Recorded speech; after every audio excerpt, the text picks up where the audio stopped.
Hi friends, this is సిరి రాయపట్టి.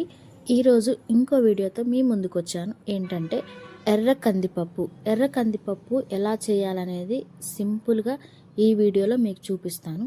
అంతకంటే ముందు like, share, subscribe friends please. ఎర్ర కందిపప్పు ఎలా చేయాలని చూడండి ఒక్కసారి. చూసారా, నేను ఎర్ర కందిపప్పు అన్నాను కానీ ఇక్కడేంటి ఎల్లోగా కనిపిస్తుంది అని మీకు డౌట్ రావచ్చు. ఒక్కసారి ఎర్ర కందిపప్పు అనేది బాయిల్ అంటే ఉడికిన తర్వాత ఈ రంగులో వస్తుంది. నేనే షాక్ అయ్యాను. ఫస్ట్ టైం చేశాను ఎర్ర కందిపప్పు. దీని గురించి కూడా నాకు తెలియదు. నేను యూట్యూబ్లో అలా సెర్చ్ చేసి చేశాను. బేబీస్కి మంచిది అంటే. ముందుగా కావాల్సిన పదార్థాలు ఎర్ర కందిపప్పు, టమాటా, పచ్చిమిర్చి,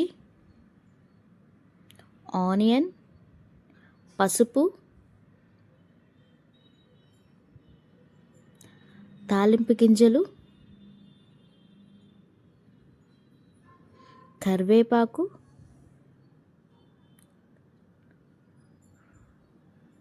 అండ్ నూనె. ముందుగా వెళ్ళిపోదామా వీడియోలోకి. ఎర్ర కందిపప్పు తీసుకున్నాం. ఎర్ర కందిపప్పు తినటం వల్ల zinc, iron, vitamin C, vitamin A, B1, B2, B3, fibre అన్నీ పోషకాలు ఉంటాయి అన్నమాట. చాలా అంటే చాలా హెల్దీ ఫుడ్ అనమాట. నీరసం కానీ అలసట కానీ ఇవేవి ఉండవు. దీనివల్ల మంచి ఆరోగ్యాలే ఉన్నాయి. జీర్ణం త్వరగా అవుతుంది. ఓకేనా. గ్యాస్ ఉన్నా కానీ మళ్ళీ బద్ధకం ఏ ఉన్నా కానీ మంచిగా ఈ పప్పు అనేది వారానికి 2 సార్లు తినండి. చాలా అంటే చాలా హెల్దీకి మంచిది. గర్భిణీ స్త్రీలు కూడా తినచ్చు. వాళ్ళైతే లోపల బేబీ వెయిట్ పెరగడానికి ఈ ఎర్ర కందిపప్పుని తీసుకుంటారనమాట. నేనైతే 1.5 గ్లాస్ ఎర్ర కందిపప్పు తీసుకున్నాను. దీన్ని వాష్ చేసేసి నీట్గా 2-3 సార్లు వాష్ చేయాలన్నమాట. చాలా సింపుల్గా అయిపోతుంది. దానికి కావాల్సిన పదార్థాలు చూడండి. టమాటో, ఆనియన్, పచ్చిమిర్చి. వీటిని అంటే మనం ఇంట్లో నార్మల్గా తినాలంటే పచ్చిమిర్చి ఎక్స్ట్రా వేసుకోవచ్చు. కానీ బేబీస్కి అయితే పచ్చిమిర్చి స్కిప్ చేయండి. 2-3 ఇయర్స్ బేబీస్కి అయితే ఒక్క చిన్న మిర్చి వేయండి. కొంచెం కారం, కొంచెం పసుపు. బేబీస్కి అయితే లైట్గా పించి కొంచెం అలా తీసి అలా వేయండి. నేను ఫ్యామిలీస్కి చేస్తున్నాను కాబట్టి ఇలా చేస్తున్నాను. జస్ట్ 4 విజిల్స్ వస్తే చాలు. చూడండి, 4 విజిల్స్కే ఎంత బాగా కుక్ అయిందో. నార్మల్ కందిపప్పు అయితే కొంచెం ఒక 6-7 విజిల్స్ కావాలి. చూడండి, మెత్తగా ఇదైపోయింది. నెక్స్ట్ సాల్ట్ వేసినప్పుడు ఏంటంటే మనకి పప్పు దినుసులు అవి ఉడకవు. అందుకే మనం కొంచెం లేటుగా వేస్తాము. పోపు పెట్టుకుందాం. 2 స్పూన్స్ ఆయిల్, చిన్నులపాయ దంచి వేయండి, అండ్ కరివేపాకు. అవి కొంచెం వేగాక స్పూన్ తాలింపు గింజలు.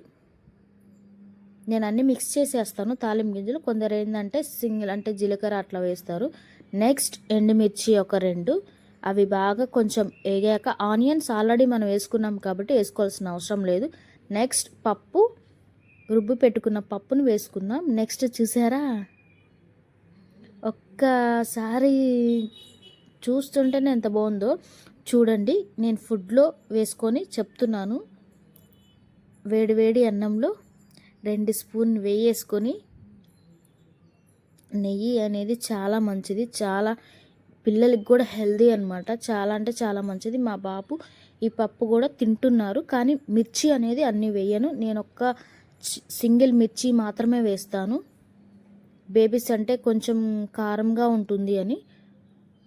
పప్పు అలా వేసేసుకొని అలా కలుపుకొని దీంట్లో మనం పికిల్స్ ఏమైనా మ్యాంగో పికిల్ అయినా టమాటా పికిల్ అయినా ఏదైనా మిక్స్ చేసుకుంటే సూపర్గా ఉంది. పప్పు అయితే చాలా టేస్ట్గా ఉంది. కందిపప్పు టేస్ట్ అయితే కాదు, డిఫరెంట్గా ఉంది. ఒక్కసారి మీరు కూడా చేసుకొని నాకు వీడియో చేసి లింక్ పెట్టండి, నేను చూస్తాను. నా స్టైల్లో అయితే ఇలా చేశాను. దీంట్లో ఆకుకూర వేసుకోవచ్చు, అన్నీ వేసుకొని తినచ్చు. చాలా అంటే చాలా హెల్దీ ఎర్ర కందిపప్పుతోటి. నా వీడియో చూసినందుకు thanks. Like, share, subscribe friends. Thank